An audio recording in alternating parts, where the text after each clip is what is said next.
Sa ngalan ng Ama at ng Anak at ng Espiritu Santo. Amen. Ang pagpapala ng ating Panginoong Jesucristo na nabuhay na muli, nawa ay sumainyong lahat. Dapat nga magalak at magpasalamat sa Diyos Ama at kay Jesucristo ang anak niya. Hinugasan sa dugo ni Jesucristo ang kasamaan ng sangkatauhan.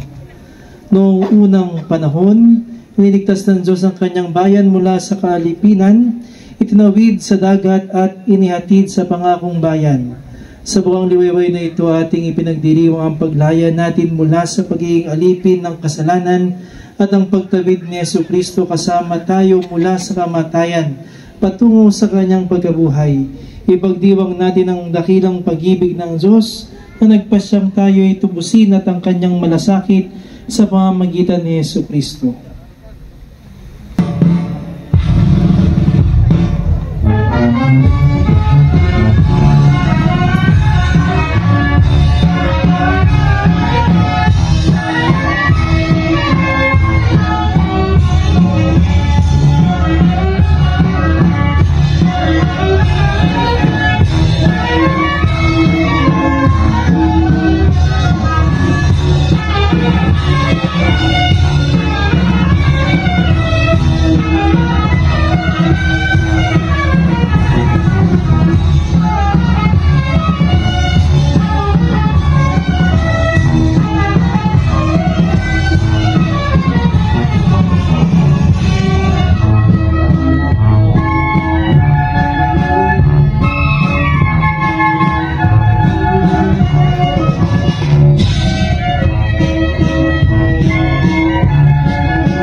Magalakad, magdiwang Birheng Maria, Alleluia.